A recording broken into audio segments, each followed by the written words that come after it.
Thanks for first of all for joining us for this. This is the second of two workshops that we're hosting. We'll start with introductions, I suppose. That's usually a good place to start. So my name's Lisa Woodhouse. I'm account manager at Viva PR. I help run the digital support for Blackburn Bid. So I work with Catherine Price, who I'm sure you all know of and have probably dealt with on a pretty much daily basis recently with all the updates that have been going out, all the government updates. So I work with Catherine to try and help promote Blackburn, the businesses within the town centre, and just try and promote Blackburn and make it somewhere that people want to visit. Fantastic. We've just had Catherine join us as well from Blackburn Bid. Hi, sorry for joining late. I've just had a police meeting that ran over, so I just wanted to jump on and say hello, and then I'll leave you to it. We're just doing introductions, Catherine. We're just seeing who's from where and what kind of issues or social media experience people have got at the moment. Oh, fab. Oh, well, I won't hang around and be disruptive, but just to say thanks everybody for joining, and I'm sure you'll get a lot out of the session and it'll be really good. So I'll see you all soon. Thank you. Thank you. See you later. See ya. Please ask away. I'm here to try and help you as much as possible. That's what I'm here for today. As we're going through, if there's any slides that pop up and you've got a question, you don't have to wait until the end. Just give us a shout and we'll try and answer it there, because no doubt what you're thinking is probably what someone else is thinking as well. Some of the things we're going to cover in this, it is going to be a bit of a quick fire round in certain places. I've put together a pack of slides where I'll send them out to everybody afterwards, and also I'll share this recording on the YouTube channel as well, just if you want to rewatch it or if you want to refresh yourself a little bit further down the line. Basically, the whole point of today is to try and help people as we're coming out of lockdown. So I know some of you use social media really quite well, and hopefully it's just a few tips and tricks on how to save time or make things a little bit easier.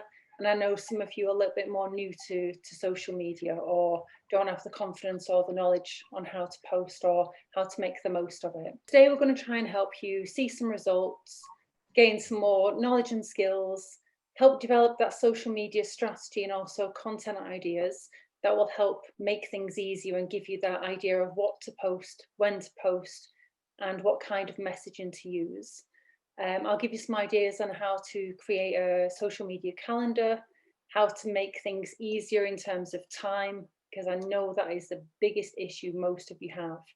I know you're all busy, you're all working away, doing your day job, and social media, although it's important, not everybody has a lot of time to dedicate to it. So I'm going to give you a few tips on how to make that easier as well.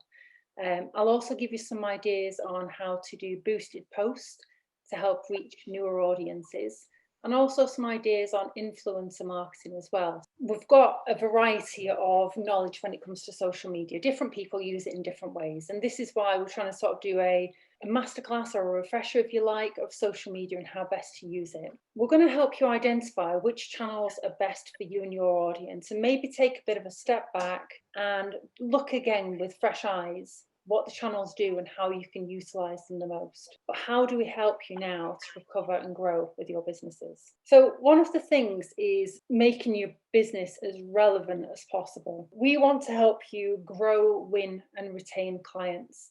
I know a lot of you have had to close your doors to customers over the last 12 months now. A lot of you have had to close your doors, or a lot of you haven't had the same links that you've had to your audience or your supporters in the last 12 months. So it's about re-establishing different links if you haven't already. If you have, it's about making those links stronger. And it's also about trying to reach new audiences, new supporters, new people that can help promote your brand and be your ambassadors. And a lot of that, it does come down to setting yourself goals. So I'm sure a lot of you have already heard about SMART goals. And it's all about being specific so that you're saying exactly what you want to try and achieve. Measurable, so it's things, how are you going to measure how well you've done something? Attainable, you can't just say, you want 1 million followers by the end of the week. It needs to be achievable as well. Relevant, so one of the things I hear all the time about social media is you want to have so many followers. It's whether that kind of stat is relevant for your business as well. Some of them can be vanity metrics, and it's just, it looks nice for you, but it doesn't actually help you achieve the goals that you've got. And also time bound. So an example would be, rather than you want to post more on Twitter. It's about you want to use Twitter to boost customer support, lower your average response rates to try and get it under 4 hours before June. SMART goals, by setting those, will help you achieve different goals that will help your business to grow. It all ties into the business objectives. How detailed you go with all of these is up to you, but by putting a little bit of effort in at the start, it really can pay dividends. And we've done quite a big audit recently of the Blackburn bid and the Experienced Blackburn channels, which I'll talk about a little bit later. A lot of it can be under the umbrella of find, win, grow, and retain either clients, supporters, customers, or clients. And what we've done with each of those is look at what kind of business objectives can you have for each of those areas. So if you're looking at finding new customers, so let's say lockdowns hit you really hard and you desperately need to find some new customers to make your business viable. It's about looking at what objectives can you try and utilize on social media. So things like new followers, an increase in shares, a bigger reach. With win, if you want to win more business, and it might be off existing clients or it might be new clients. So things like you want likes to increase, you want more people to comment, you want to be mentioned more, you want to try and win that business, you want to get people's understanding and for people to understand what your business does.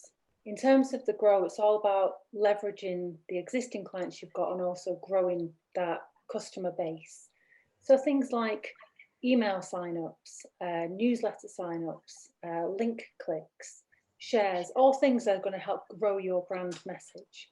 And then on the retain side of things, it's things like testimonials, response times and sentiment, if people are being positive or negative about your business. And I bet some of you are thinking, why do we need to go into this much detail? Well, a lot of it is, it will help you guide what kind of content that you share. So with Find, for example, it's things like it'll help you establish the right channels for your audience. It'll help you have the willpower, I suppose, to want to post consistently.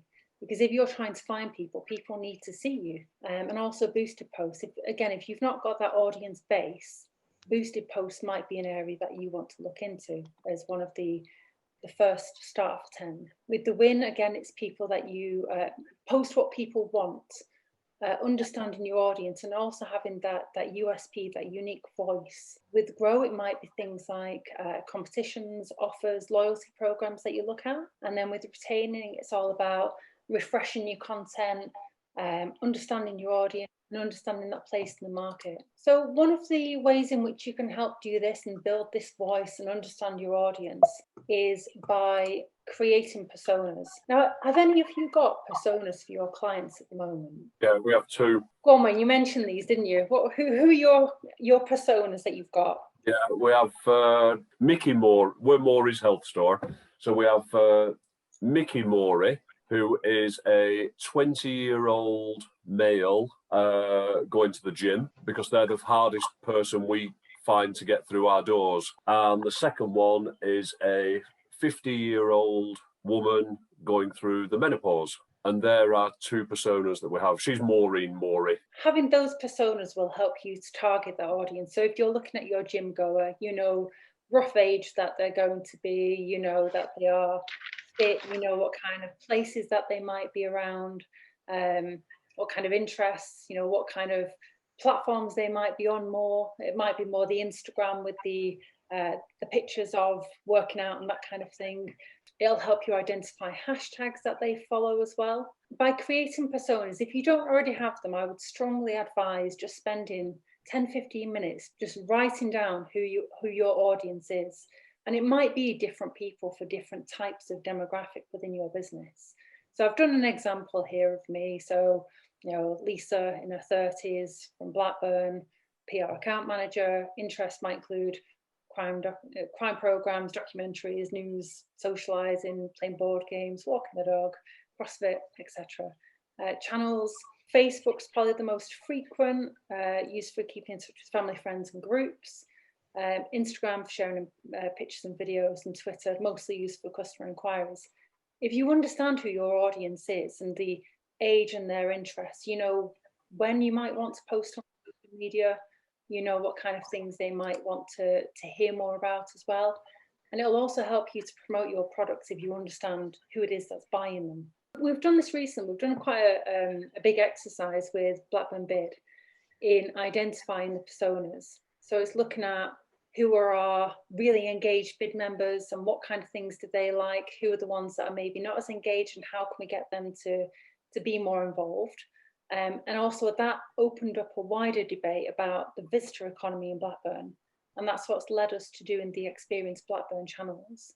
By looking at who you're trying to target, you can then look at whether you've got the right channels as well. The next area that would help is by understanding your competitors. It's something that a lot of us think we might spend a bit of time with, but do we follow the right channels? Do we look at the right account? So with competitors, it's helpful to know what your competitors are sharing. So here's just a snapshot of a few other bids or councils that we take a look at regularly, and also what their most shared posts are. By knowing what your competitors are doing and what kind of reaction they're getting from the audience, you can utilize that, but also build on it and make it better for yourself.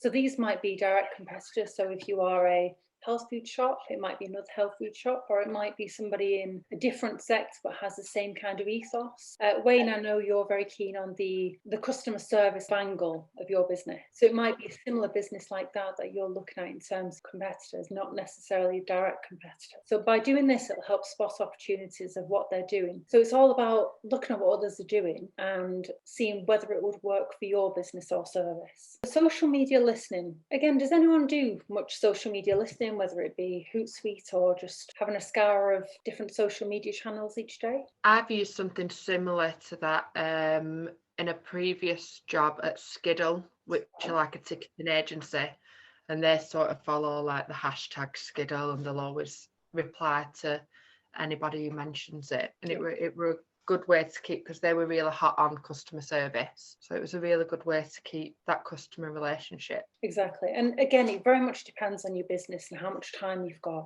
I'll put my hands up and say social media can eat every single hour of the day that you've got if you let it. You've got to draw your own boundaries as well. This is just an example of one of the social media listening tools that we use.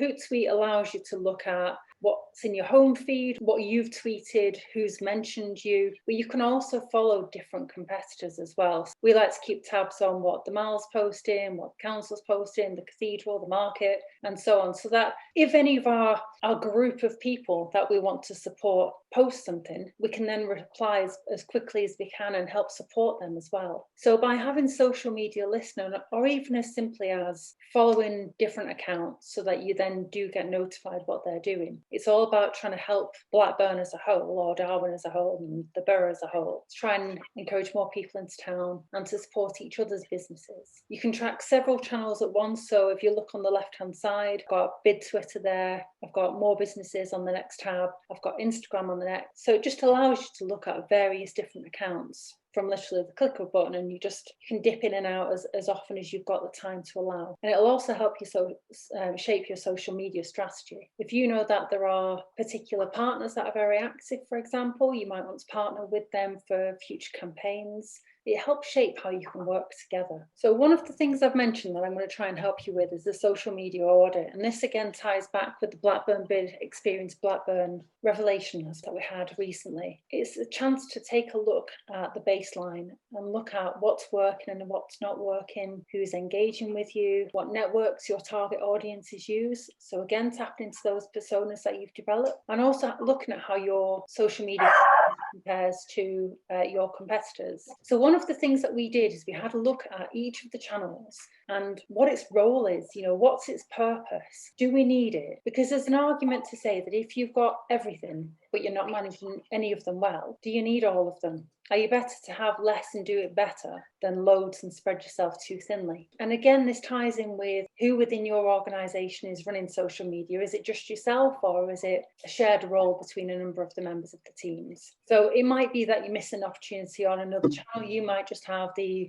Facebook, Twitter and Instagram, which are the main ones that most people tend to use. But if you've got a particularly young demographic, for example, do you need to look at TikTok or something like that, or Twitch if you've got like a gaming kind of network. So it's looking at which is the best channels as well. So doing an audit will help you re-establish whether you've got the right channels already. Looking at how you can use the platform and if you're achieving those goals. So again, Blackburn Bid is all about keeping members involved and keeping them updated with any guidance and things like that. Whereas Experience Blackburn is a lot more visitor focused, promoting the town, letting people know what's been going on behind the scenes to make it look great and welcoming when everyone comes back.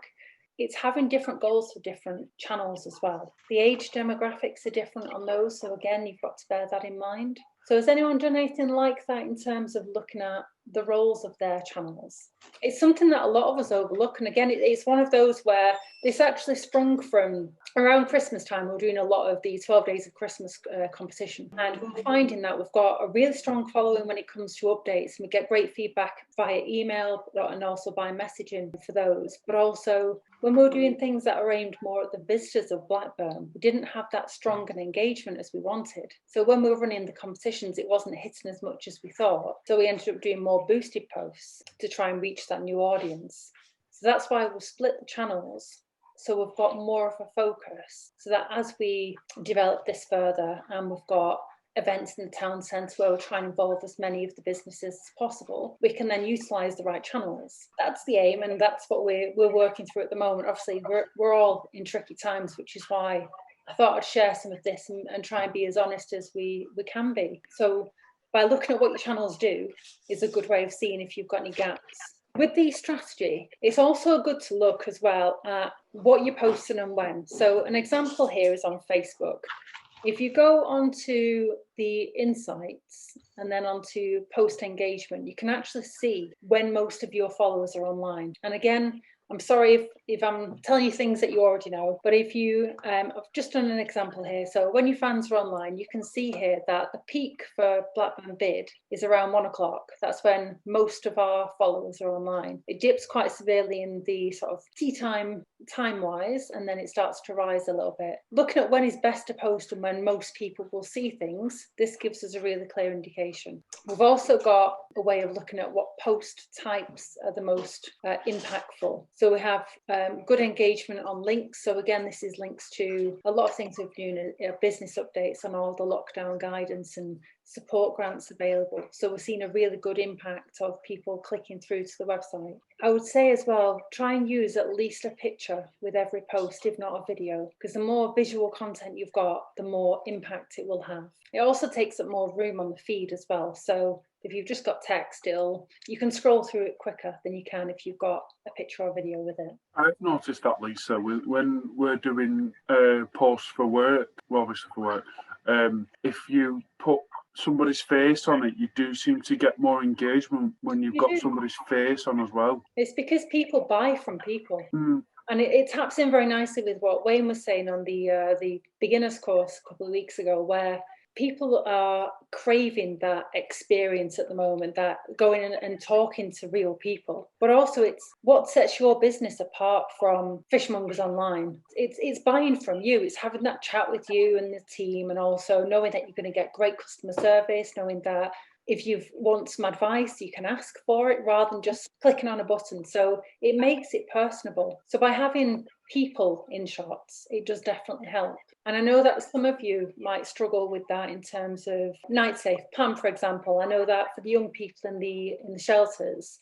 it's difficult to not always be able to show their faces. I know that you've been working on ways around that, so it might be back of them or side of them, or birthday cake being the lovely example this week of one of the young people. So it's trying to make it personable, but in a way that fits with your ethos and values, and also what you're able to share. Absolutely. And I think sometimes as well, people want to see what the young people are doing. So like you say, the birthday cake, or if you can show what they've made, or even how they've made and where we've got to, that has a bigger draw on our social media than just posting a few words about what we did. And that ties in really nicely. It's like I've lined you up, Pam. That ties in really nicely with the next slide that I've got of what do you write about? Because I know a couple of you have already said, what do I post? What kind of stuff should I share?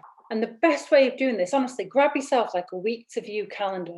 Next time you're in B&M browsing the aisles that you don't need stuff in, grab a calendar, grab a planner, and literally all you need to do is just write down a few words that will act as prompts that will make you think about the range of content that you've got, rather than it being product, which people will switch off to unless it's something that they're interested in. They're not going to keep looking at your channels. It needs to be varied. So as John said, staff stuff, talk about if it's somebody's birthday, let's give them a little bit of a shout out. Let's share some business news. So a lot of people, especially new customers that don't know about you, can you share a picture of the outside of the shop so people know what you look like from the street, so people aren't intimidated when they come to you? Can you share any milestones if it's a work anniversary or you've got a new product or service that you want to promote? Do you do any charity work?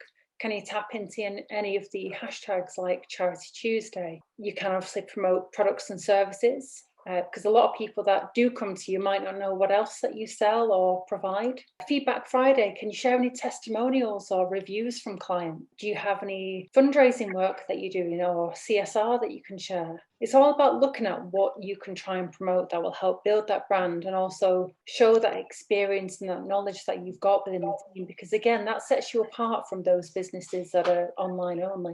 I run the Facebook for my uncle's chip shop, actually, the Old Mill Hill Chippy.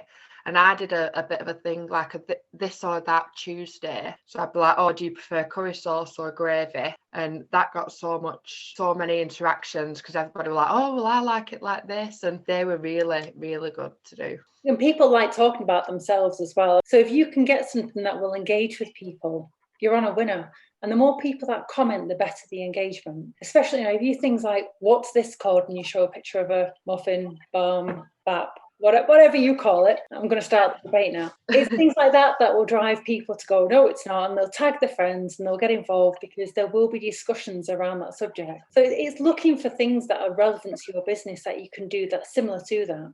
So by doing this calendar, you can do tips. So for Victoria, for example, hair.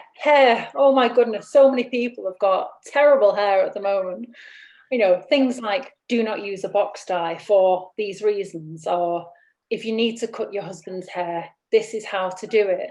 And either doing a little video of how best to do it or a few tips. And it's things like that will have that shareability because it's things that people can relate to at the moment. So it's looking at things that are relevant for your business that you can tap into.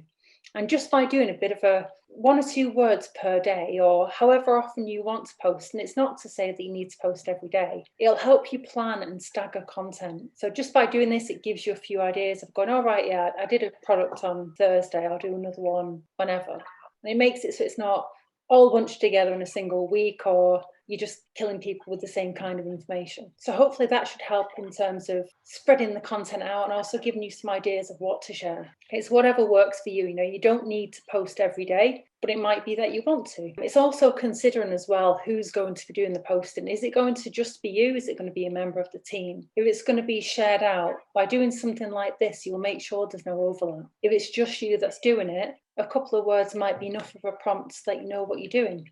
If you're a bit of a detail freak, it might be that you want to write out the entire posts and put them in a document or schedule them or keep them in a document somewhere. That way you can make sure you've researched the right usernames for people on each platform. You can include the right hashtags for people or whatever kind of post that you're looking at. It just gives you that ability to sort of step back rather than you actually writing out the post there and then. So hopefully that should be a takeaway that will help a lot of you today. So on the right hand side as well, one of the websites that I keep an eye on is awarenessdays.com. There's loads and loads of different ones like this, but they've got different awareness days that you can tap into. So things like, a great example being the Day of Reflection this week. You can look at what's coming up in the calendar and seeing if there's anything that your product or brand or company can align to. So I know that it's like Walk to Work Day on, I think it's something like the 4th of April. Can you encourage your members of staff to do something, or is there something you can do between branches, or can you get involved with a fellow business partner in the town centre and do something?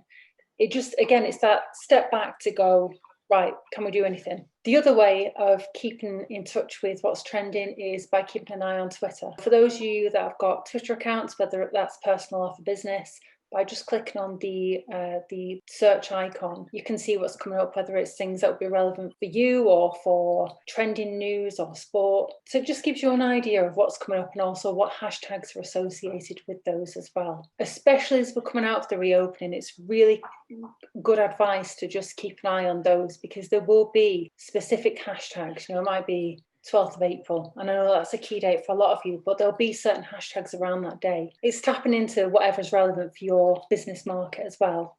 On the strategy, again, tapping into the find, win, grow and retain, you've got to consider as well what your audience is looking for. What is your message? What are you trying to get across? What are you trying to do and what are you trying to achieve? And it's looking at what are your audience looking for? What channels are they on? When are they online? And what's the call to action?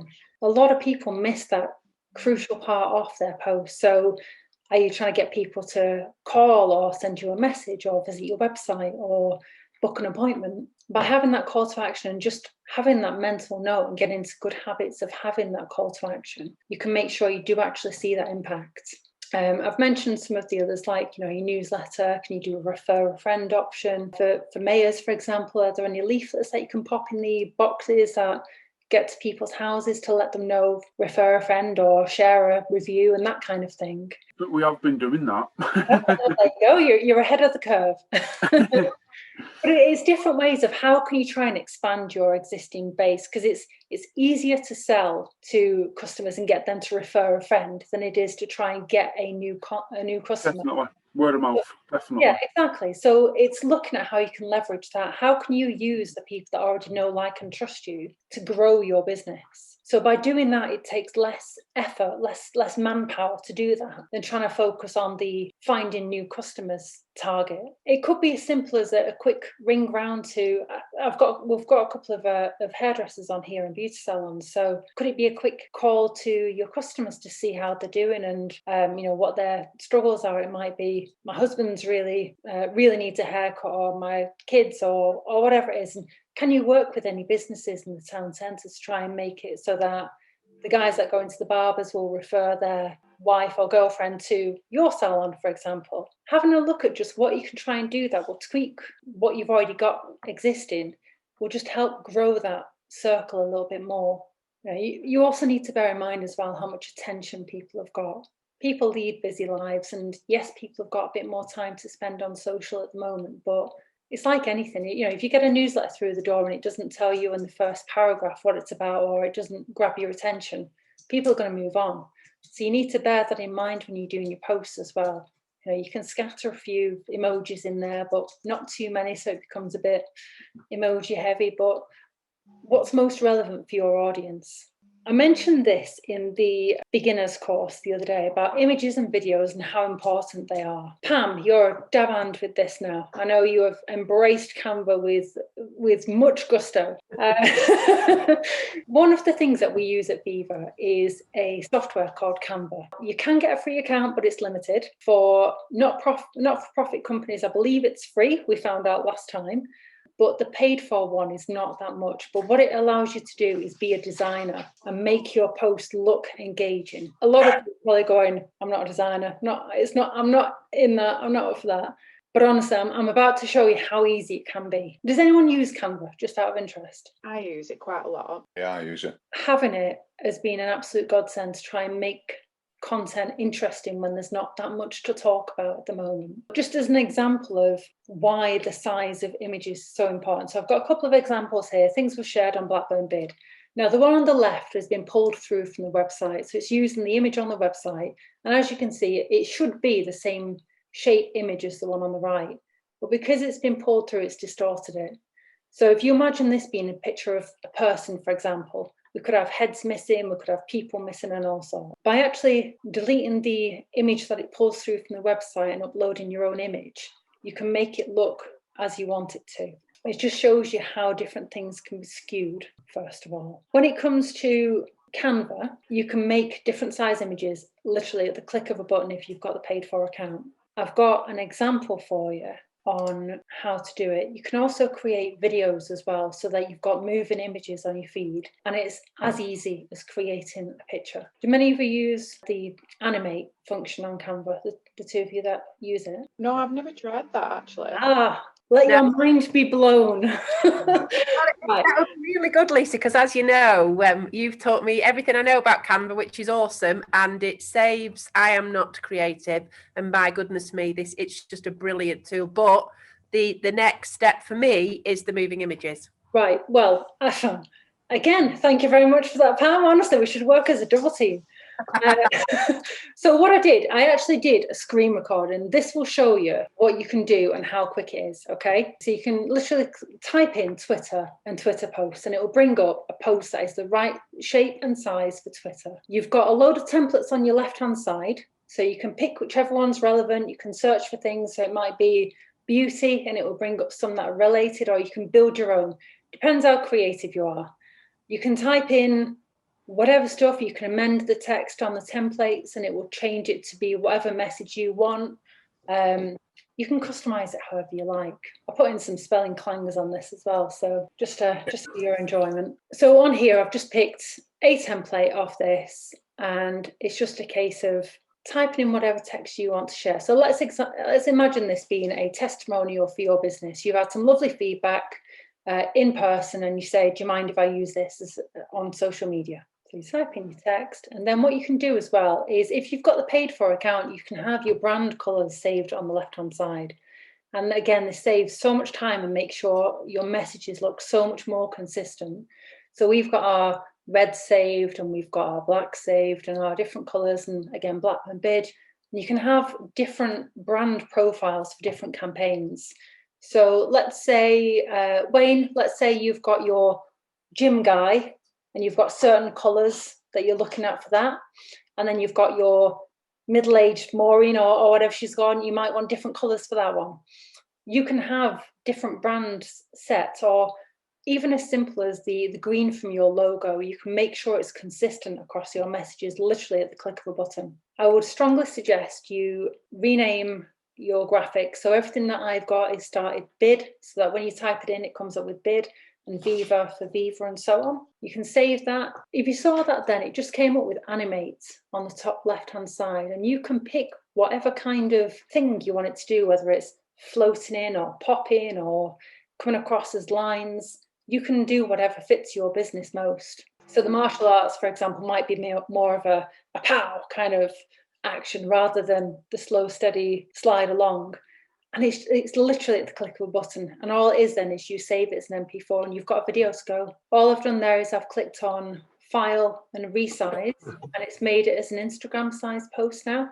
You can tweak it as much or as little as you want, but it's the right size post for Instagram. So again, you can tailor things, you can move things, you can make things bigger, smaller, do whatever you want that will make it fit in with what you're trying to achieve. You might want to change your picture at this point. You might want to change the text. But it is literally, it's a real-time version of how quickly it is to create these graphics. And again, if you... Can I just ask on this one? Yeah. Obviously, this you're showing us here for social media. Yep. Does this produce bigger posters for print? Yes, you can use it for that as well. Yes. So when you go on to, instead of going to file and Twitter post, for example, which will make it, Instagram, for example, is 1080 pixels by 1080 pixels. But you can actually choose A4 document. You can choose A3 document. So if you've got posters that you want to create, again, Canva, you can use it in exactly the same way and save it as a PDF so that you can send it to be printed. Or you can save as a JPEG if you want to upload it to your website, for example. So again, really, really flexible in terms of what you can do with it. You can even make like CVs and all sorts on here. It's got templates for all kinds of things. So it's just, if you don't have a designer at your disposal, it's really handy way of just making posts that are going to grab attention, but you can make them look consistent across your platforms. We use Canva at Ainsworth's, and we've upgraded to the business account, and we've put all our sort of colours and our palette in, and it just makes it really easy to use and really quick. It is. And we've even started using it for our website as well, for banners and things like that, to link it all in. So it's really good. It's great because, again, it will save all your documents as well online. So that if you want to go in and tweak something similar to what you've done previously, but make it maybe a different testimony, for example, or a different picture on it, you can do that literally by just make a copy and then go onto it. So this is showing you the brand colours. You can have your font saved in there as well. You can have your colours. So as you can see there, Viva, Blackburn Beard and Experience Blackburn. So I know that when I'm doing things, I can make them look consistent, but still different so that it's not too samey on the feed. So hopefully that'll give you a little bit of confidence that you don't need to be a designer to make some designs. So that's the brand kit. It's also got this really nifty tool as well. So if you've got a picture that you've taken, I mentioned this to Wayne last time, if you've got quite a messy background, if you import the picture into it by literally just clicking and dragging, you can delete the background. So if you're trying to make a poster, you can delete the background so your product or your gym member, for example, stands out on whatever it is that you're designing. One of the other really, really important areas is tone and voice. So I'm sure there'll all be accounts that you follow. And here are just a random scattering of my brain as I was putting this together. So things like Brewdog. I love how against the grain they are with things, they'll put stuff out that you instantly know it's them. Celeste Barber and the videos that she does mocking all these celebrities and the different poses that they're doing and things like that. You know what you're going to expect when you go onto these kind of posts. You know what they sound like, what they feel like, what their tone of voice is. And it's about trying to establish what your tone of voice is. Are you that friendly and approachable, knowledgeable, sort of uncle kind of figure that you'd go to for, I've got a concern about this, what would you do about that? Is it going to be that friendly, that almost matey kind of feel of pop in and we'll sort you out, or give you a good hair chop, you've got a right mop going on there kind of feel? Is it going to be that young tone that you've got to maybe link with the kind of people that you're trying to support? Or is it going to be that coach figure where you've got the experience but also you understand them and you're going to help them push through their pain barrier or their comfort zone? It's about trying to develop that tone of voice and what sets you apart, but also what people can expect when they come onto your social media channels. This will give that feel of consistency as well, and also utilising the strategy that you've got and also helping you talk to your audience, to those personas that you've created. One of the areas as well that is going to save you so much time is scheduling. Now, I'll say straight off the bat, you need to be social as well. The whole point of social channels is being social. So liking, commenting, sharing on other people's posts. But by scheduling, if you've got a window, let's say your week, hairdressers, for example, might have, typically, when it's not locked down, Mondays might be your time to focus on the business. So by dedicating a couple of hours on a Monday, you might be able to get posts done across all of your platforms for the whole of the week. And that's through scheduling. Who uses scheduling tools at the moment? I tried to use one, but I just couldn't work it out. So it'd be good to find an easier one. Did anybody else? Sarah, did you say you used? Yeah, I tried with Hootsuite a few years ago, and then it just kept on pulling up. Really, there's quite a lot of issues with Hootsuite at that time. It kept on pulling up weird kind of symbols. Oh, yeah, so I kind of left Hootsuite and started to schedule using just the Facebook scheduler. But I don't think there's an equivalent, is there, on Twitter? There is. And again, honestly, between you and Pam, you're lining me up perfectly for this. So I've given you a few examples, and I think it's fairly new as well. So I don't think it's something that has been around for that long. But you've got paid for versions, which is, like you said, Hootsuite, or we use Buffer quite a lot at work.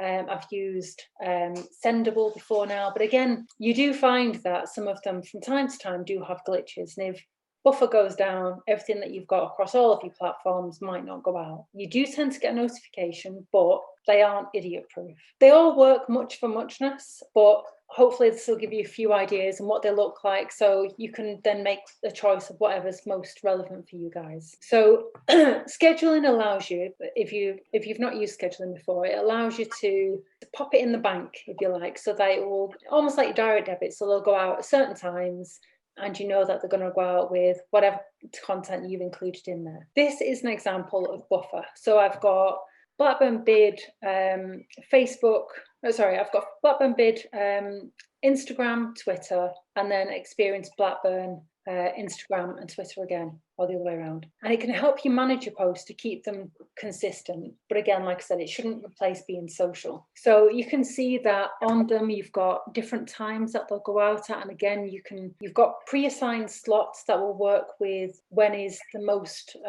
engaging time for your content, but also you can schedule it at certain times. So for example, the reminder about today's workshop, I wanted to make sure it went out quite early this morning rather than going into the slot, which was maybe 10 o'clock. So I changed the time on that.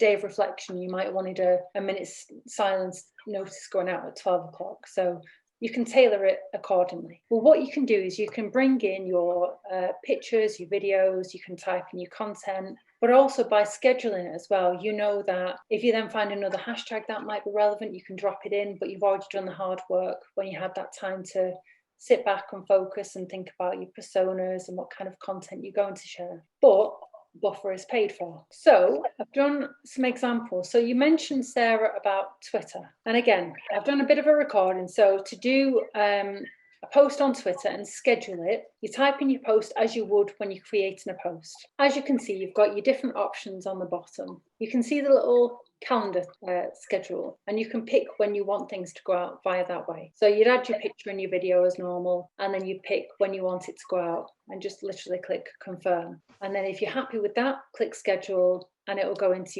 your pot of posts when they're going to go out. To see what you've got, if you go onto tweets again and you go onto scheduled tweets, you can see what you've already scheduled. So you can add and delete as many. What I would say about scheduled posts is just be careful, because if you're saying, for example, we reopen on the 12th of April, but then the dates change, you need to bear in mind what you've already scheduled. So you don't want to say they're open today if that's not the case. So it's just to bear in mind as well what you've got. But you can create polls. So if you're trying to engage with your audiences more, you can create a poll of, we're looking at changing the times of our classes, what works best for everybody, Mondays, Tuesdays, and so on. You can have up to 4 options, and you can choose the length of time that the polls go out as well. You can have it up to a week, and it gives you who's chosen which options as well. So it's just another way of engaging with your audience. You know, with your chippy example, you know, what do you call these? Picture of, you know, your baps or arms or whatever, and you can do a bit of a poll again, just as a bit of an engagement thing. So you've got a character limit as well, just to bear in mind. But it's really simple to do. Just so my best advice is just have a bit of a play, see what works for your audience, and then you just click tweet and it'll send your post out, your poll. By scheduling through Twitter, it's just like if you would schedule through another. So I've done similar for Facebook and Instagram. Again, I think a lot of us know that you can schedule through Facebook, but Facebook's one of those platforms that changes all of the time. You'll learn how to use it and then it'll change, but it's always there or thereabouts where it used to be, but it can catch you off. So this is where it is as of yesterday. So again, when you want to schedule a post through Facebook, type in your post, but if you could choose Creator Studio, that will take you into the scheduling part of Facebook. And it'll bring you up this screen where you type what you want in the right-hand corner, excuse me, write whatever the content's going to be and insert your photo. If you want to insert a video, it does it slightly differently by doing it this way in Facebook. So if you want to insert a video, I think it shows it in a second, but it's just knowing all the different options. There's so much you can do, and it's just trying to navigate your way around it. Upload a photo and that'll take it to that screen. It'll just take you into your folder. You can pick whichever picture you want to include and it uploads it in that way. So again, if you're doing tailored graphics for each of the platforms using Canva, for example, you can then pick whichever one is for that particular platform. What I tend to do is when I'm renaming mine is I'll put FB or Insta or TW at the end, so I know which platform I've created them for. Again, you can do your scheduling via that way. And then if you just click schedule post at the bottom, again, it'll take you to the scheduling part. It'll take you through to here. So you can see in that middle column there, you've got scheduled in green, you've got published if it's gone out, or draft if it's something that you've saved. So again, you can dip in and out, you can amend things, you can do whatever you like. It's the same for Instagram. You do it via Facebook. Because the two are owned by the same company, it's very, very similar. So with Instagram, they've now got the function where you can schedule through Facebook. You click on the Instagram logo and go to create post, where you can then do it as you would on your mobile or the desktop.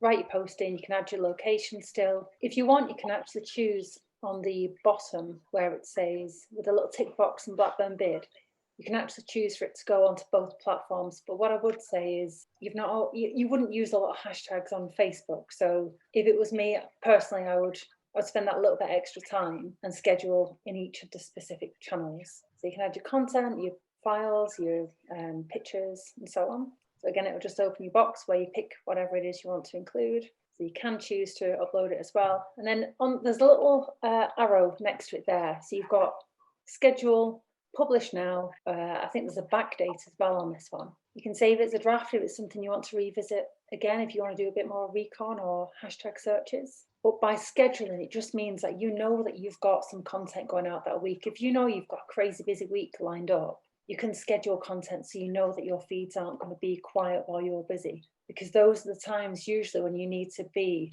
making the appointments for the quiet weeks ahead. So like I said, all these are going to be in part of the slide pack. So you can watch these in more detail, follow it along as you're doing it. You can delete posts, you can publish now from this as well. So it just gives you lots of flexibility in terms of scheduling. This is a free way of doing it as well. One of the things that a lot of people do, they might do the posts and they might repeat something time and time again because they think it looks nice or they think it's gone well. Well, one of the ways of looking at whether things have actually had the desired effect, and again, this comes back to the business goals at the start, is looking at the insights. And you can do this across all platforms now. So again, I won't go into this in loads and loads of detail, but on Instagram on your mobile, if you've got that particular channel, if you go onto insights on the button, it'll take you through to somewhere where you can look at either the last 7 days or the last 30 days. So for example, I tend to look at the stats on a weekly basis, but then do a report at the end of the month. So on the 30th day of the month, I'll look at what's gone out. You can then look at how many posts you've done and also how many stories. And also you can then choose what kind of reach you've had or what kind of number of likes and so on. And again, with stories, you can look at the last 7, 14 or 30 days and then see also what kind of likes or reach a particular post has had. So it's just a good way of seeing what kind of things your audience likes looking at. So especially if you're looking at re-establishing your channels or setting up new ones, it's a good way of looking at, right, well, posts about people do really well, or products are doing really well, or a bit of a mix. And it's similar kind of thing for Twitter. You can sort of follow these at your leisure. So if you go on more and then click on analytics, they're all the same kind of thing. They're just named different things in the different platforms. It'll give you a bit of a toggle bar of how you're performing compared to last month and an overview of the month. And you can also scroll through and look at previous months as well. So it's just a good way of getting that snapshot without having to really deep dive into figures as to how you're doing. Facebook is a whole other kettle of fish. You can go as far into the rabbit hole as you like with this. But to get a bit of a snapshot, you literally click on overview and it'll bring up a post, views, likes, that kind of stuff. If you hover over the little eye, it'll tell you what that means, what does reach mean? It means the number of people that are going to see your post in their feed. So it'll give you an idea of what they are as well. You can go into it in more detail by clicking on export data. You can choose what time frame you want to look at. So let's say you're looking at 1st to the 30th of the month for last month, for example. You can then have a look in more detail, but be warned, it does bring up an absolute massive Excel sheet, which again, you can go into as much detail as you like. I'll just skip through this one. This one shows you a little video here of the stats for this. You can look at various different posts. So if I just go on here, when you go on to the overview, if you scroll the way down, it'll bring up these and it'll show you the yellowy orange bar is what posts have had the most reach or engagement. You can also look at other pages. So when I was talking about competitors, you can add other Facebook pages for you to just keep an eye on. If you go on to add pages, you can type in the name of your competitor or somebody that you want to try and emulate and look more like in terms of the look and feel of your pages. And just literally click on watch page and it'll add them to the list. So again, we keep an eye on that for, if you click on the page, it'll bring up the best post that they've done that week, what's had the most engagement. So again, if you're trying to find your feet and find that audience, it's just another really good way of trying to find out what kind of things people are interested in. Facebook ads, does anyone use Facebook ads? And we've just started in the last couple of months boosting our posts. Yeah, basically our organic posts aren't going anywhere at the moment. And because we're so stretched at the moment, we have invested in doing some paid for ads to try and reach new customers. And it's so difficult. It's so destroying sometimes when you see that stuff that you've created and you've put time and effort into, it doesn't go as far as you'd like. And the way that Facebook currently works, and again, like I said, it changes all the time. If you've got, let's say, 1,000 followers, it'll only show it to a handful of people. Mm-hmm. Let's say like 20 of your followers. Mm-hmm. And if they don't do anything, if they don't like or follow or share it or comment, it won't go any further. Yeah. Whereas if those 20, and this is all about having the right kind of audience. So if you're going to buy a load of followers from China, it's not going to work for this reason. But if those 20 followers of yours like and share and comment and tag their friends in it, that 20 is going to go to another 100. Mm-hmm. And then if those followers like, share, comment, it's going to go further. So it's Facebook's way of controlling content. So it's looking for those things that, like the Chippy example, you'll find that it sort of gets that momentum. Once you've got a few people that engage with it, it will go further a lot quicker. You know, they are very much pushing down the paid for route. They do want you to pay for ads because it's an easy way of them making money. But especially if you're looking to expand your audience or you've set up new channels, it's a great way of getting a new audience. So I've done a few examples, and again, this will all be for you to refer to. There's various different ways of doing Facebook ads.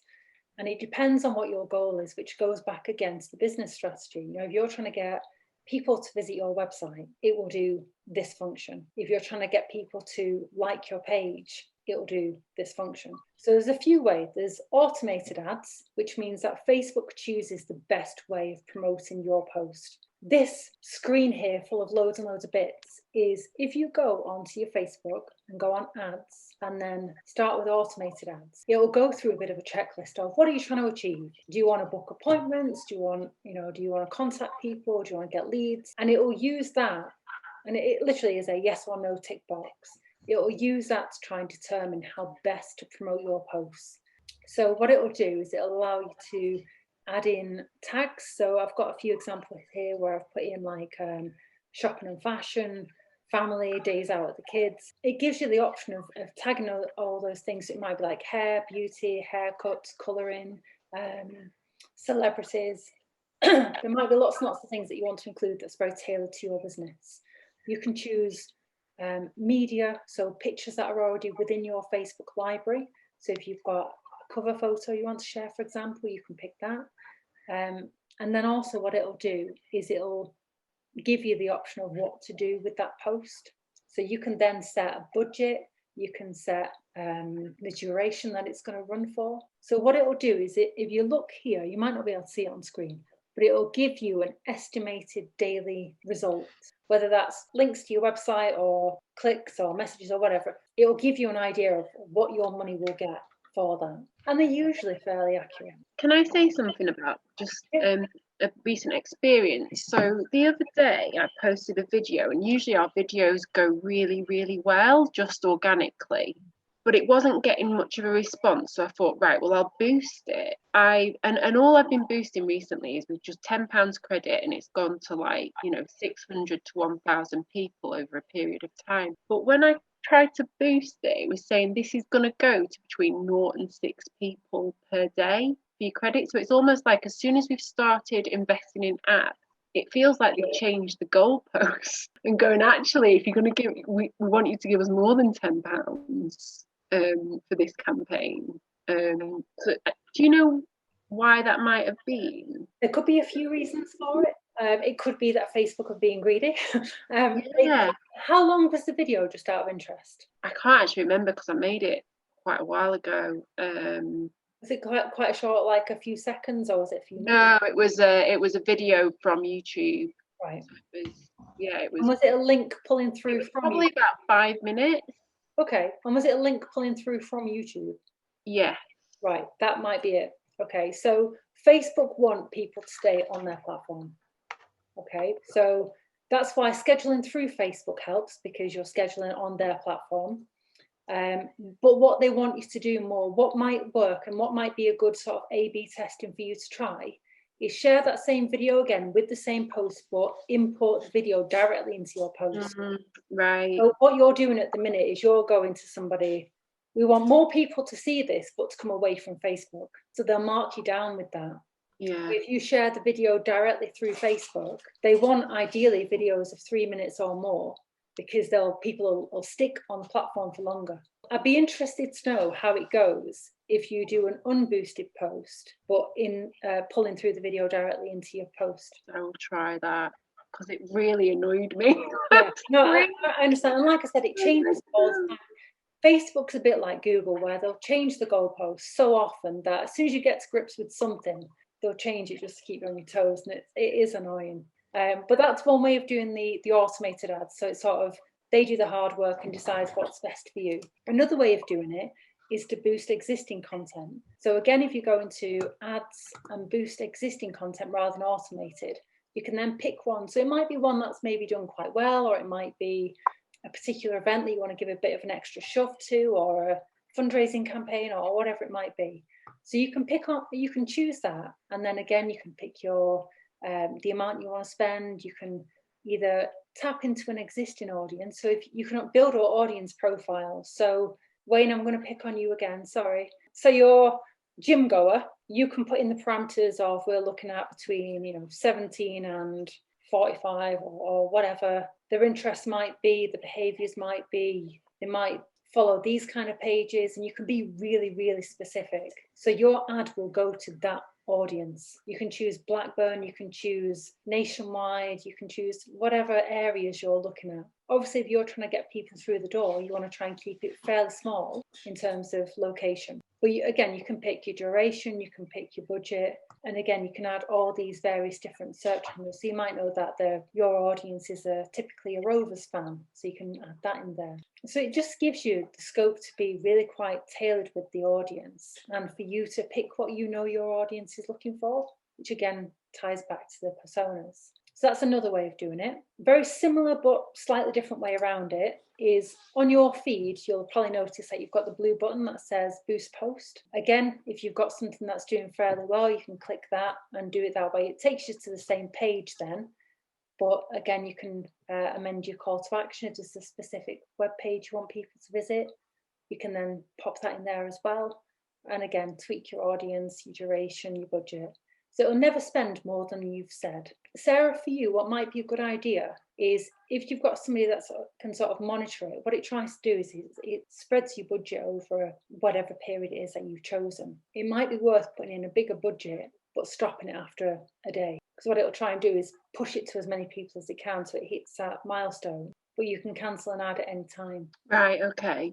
So again, it's just another thing for you to try. Yeah, because it was actually time bound, that post, because it was linked to an awareness day. So I can link it to future awareness days, but yeah. The ideal ads will run for more than one day.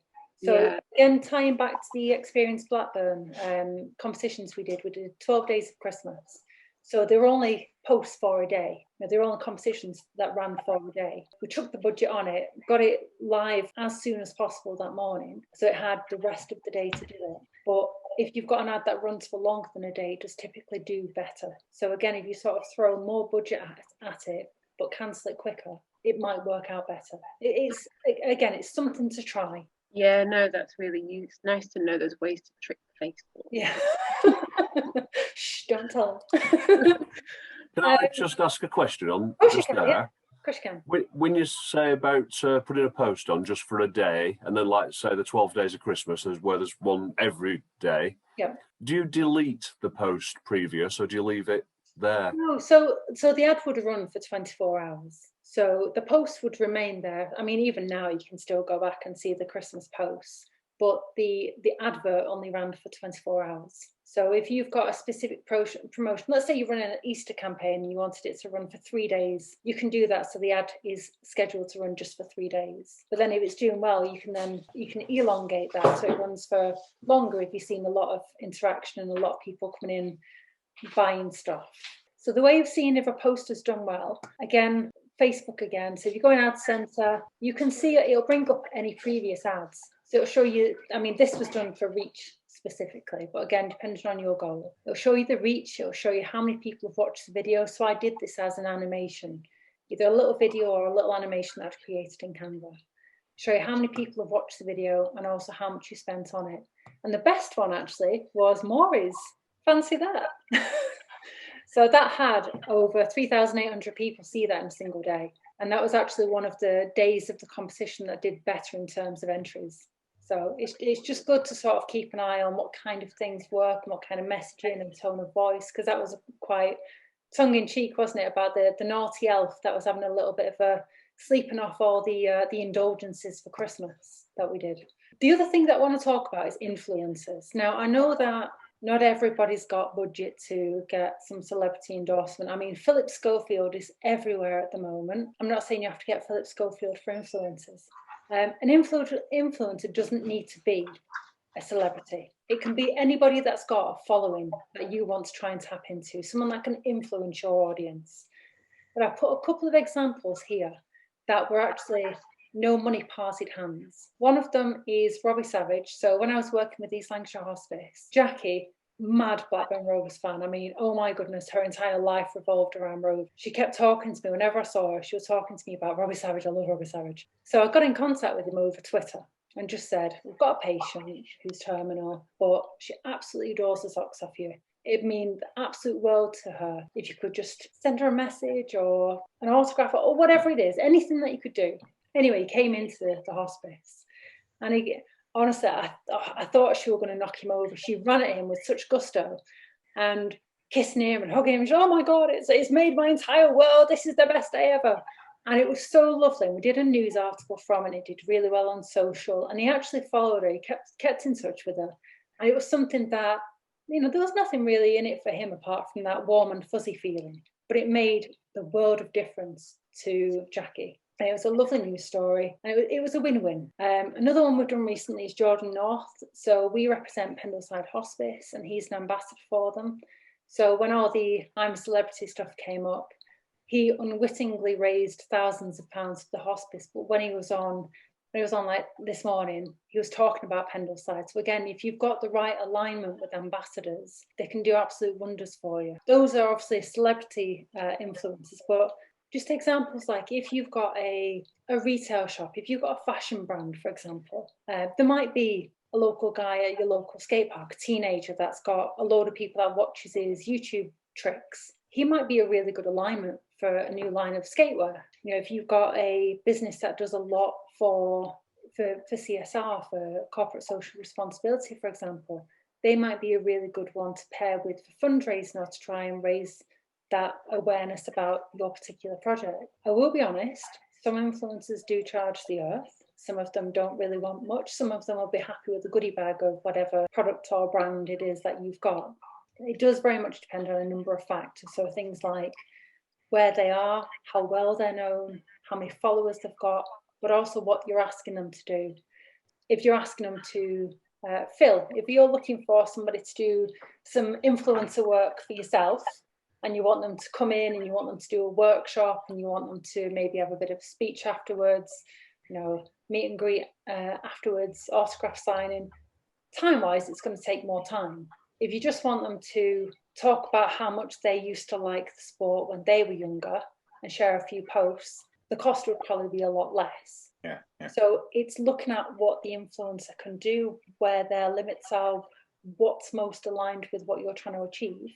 Again, going back to the business goals that we mentioned earlier. To give you a bit of a ballpark, and this is something that it's a bit like knitting fog with influencers in trying to get some kind of price off them. But as a rough rule of thumb, they charge 10% of their following. So if they've got 1,000 followers, it'll be roughly £10 per post. So it just gives you a bit of a finger in the air kind of idea of what they might charge. But it might be that you're lucky and they've got an affiliation to what you do, or they might really believe in your brand or your product.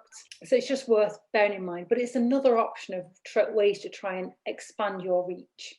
What I would strongly recommend if you do use influence is have some kind of brief. So you've got it in black and white, what you expect from them, how often they've got to post, how long those posts will stay there for, the dates that they need to be available, what they've told you that their stats are, and so on. Just so you've got it in black and white, cover your back if they post something, get the money, and then take the post down, for example. Most of them are pretty good, but there's always danger. So it's just to be aware of. So I've done that as a bit of an example. Again, it'll be in the pack if you want to have a read in more detail. I think the biggest thing for everybody on this call is to make the most of Blackburn Bid and Experience Blackburn. We will do our best to share the news that you guys have got. So tag us in the posts so that we're notified of what you're doing. We do try and keep tabs on as many people as we can so we can help share what you're doing, but it's not a fail-safe. We're not going to see everybody's post, but if you tag us, we'll get a notification to say you've been tagged by whoever, or such and such body's doing whatever it is. So just literally use the tags that we've got, the usernames, make sure we know what it is, whether it's in the post itself or in the comments, so we can see it. And also, let's try and share each other's successes, especially as we're trying to come out of lockdown. If you're working with a partner, give them a mention, give them a bit of a pat on the back, so you can both share it and tap into each other's pools of followers. So yeah, it's all about making your bid membership work for you if you're a member of the bid. So we get notifications, and therefore we can help see what you've done, like, comment, share, and spread that word. And that's the end of my PowerPoint. Let's open the floor. What questions have people got? Yes, Phil. Just to quick, we would mainly focus on Facebook. We've got Instagram and Twitter. We don't really use them. Now, the key thing for me is which is sort of kind of best for what, for example, if Facebook might be for a particular type of audience to do a certain type of thing. I haven't found Twitter particularly useful in terms of sort of kind of generating a following or generating business. Instagram, I don't really kind of get, even though I've got an account. So it's just sort of in a couple of words, what each one of the, the sort of 5 platforms, if you include TikTok and LinkedIn, you would use them for, and what are the best to sort of serve us, if you know what I mean. Okay, so for Facebook, I would say is usually friends, family, and groups. So if you're on Facebook with your club, for example, it's a great way of sharing stuff into, let's say, Blackburn community groups or sports groups, or asking advice from people within that sector. Yeah, I think Facebook's probably best. You can do really tailored adverts as well. Twitter tends to be more customer service responses or moaning. People like moaning on Twitter. It's that sort of instant response, and also events as well. Very good for events. So if anyone's got an exhibition or an open day, for example, Twitter's really good for that, because it's lots and lots of posts, but it does disappear quite quickly. Instagram's very good if you've got something quite visual. So if you are beauty salon, my hairdresser, you wouldn't know it now, but she is fantastic on Instagram. Every model that comes in, she does a before picture and an after picture. She'll sometimes do some pictures of curling the wand and stuff, or doing some colouring. I love looking at her stuff because it gives you inspiration. It makes you want to book with her because you can see the work that she's done. So Instagram's a fantastic platform for stuff that's really visual. TikTok, it depends on your audience. If you've got quite a young audience, it's worth experimenting with. We've yet to find a client that we've got that would be very aligned with the effort that it will take to establish a TikTok channel. But if you've got the want and the need and the desire to have a bit of a dabble and have a bit of a play, by all means do. You might find that you've just got that personality that people want to see more of, but it's what's in it for the brand. Are you doing it because you want to do it, or are you doing it because it helps the business? And then with LinkedIn, fantastic platform if you've got a lot of B2B work. So if you're trying to connect with decision makers, for example, so Pam, for example, LinkedIn, great for you. If you're trying to get big corporate fundraisers, you want to get head honcho at businesses and you want to tap into them straight away, they're not probably going to be on Twitter, or certainly not in their role with the business. But LinkedIn, you've got their role, you know what they do, you've got that way of a professional approach. Yeah, super. Thank you. Thank you. Well, the challenge we all have is trying to get customer numbers up as fast as we can. And this is why you're leveraging the existing customers that you've got and seeing how you can help spread the word that way. It's that low-hanging fruit at the moment. You can be doing that at the moment and trying to tap into that market that you've already got links with fairly minimal effort. Whereas in the background, you're trying to build up this new customer base and trying to get things ready for reopening and trying to reach customers that might be a little bit anxious or haven't been to your shop or don't know about you. It might be you've got a new product or service that you've developed since lockdown. And again, it's trying to tap into that and let people know what you do. What I would say, I think a lot of people fall foul of, is do people know who you are, where they can find you and what you do? Because I've seen on quite a few of the profiles, and this again comes back to that content calendar. You know, do they know that players were, you know, if you go into the market, we're in this particular corner, or you can find us, or it's run by such and such body. Do the odd post like that so people know what they can expect. So Maury's, for example, outside shot of the store. Can't wait to open our doors again. Looking forward to having you back on the 12th of April. And then people will be able to sort of see it and think, I know where they are. Right, I'll go there next time I'm in town. And it's just, you know all this stuff, but who are the trainers for the MMA? You know, who can people expect to be the coaches? Who when they walk in through that quite daunting first entry into the room, whose faces will they recognise? Yeah. It's things like that. You probably take it all for granted, but who can people associate with, or what will try and remove as many of those barriers for people coming in to see you? I've kind of Go on, Sarah. Head in hands there. How to so for me, does everyone use just one? So I have 2 Facebook accounts. Well, actually, I did have 2 Facebook accounts because I used to have a personal one and a professional one. But actually, I've ditched my personal one because I'm not enjoying Facebook. And then, so one is around.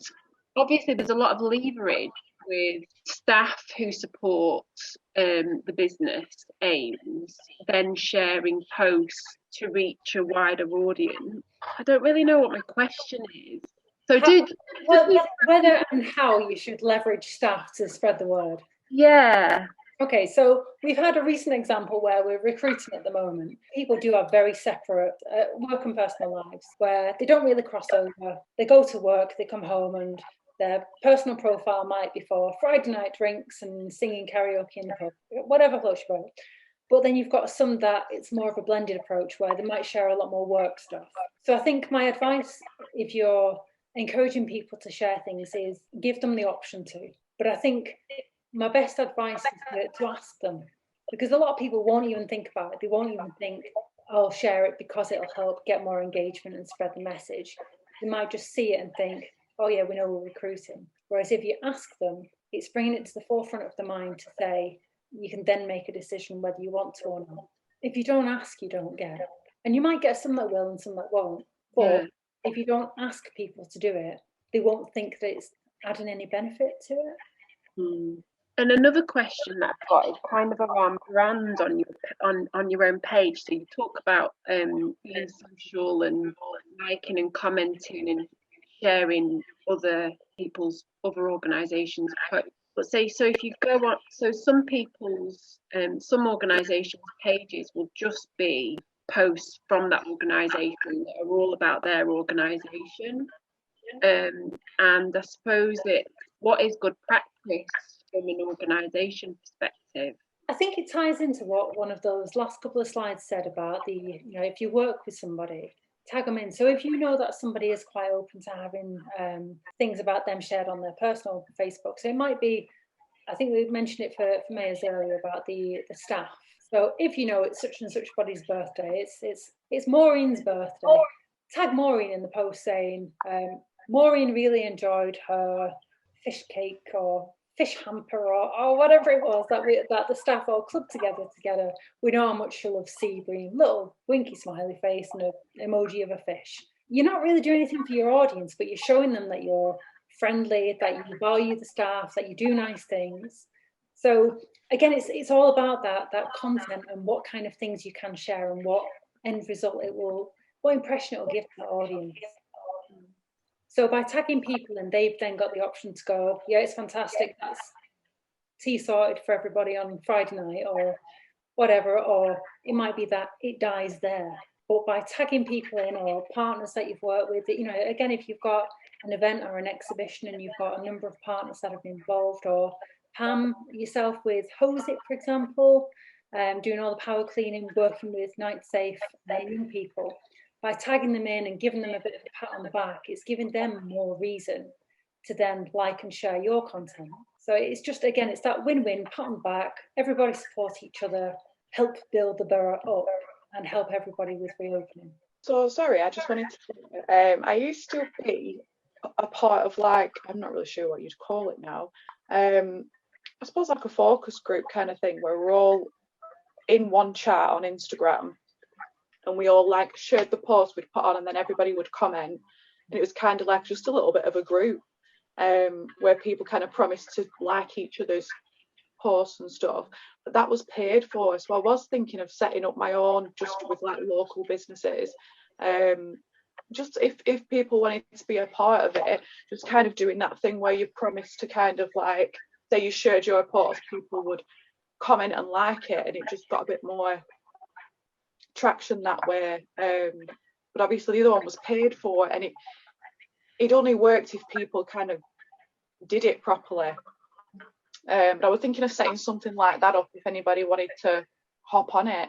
Yeah, definitely. I mean, that's certainly something that would support with Blackburn Bid and Experience Blackburn.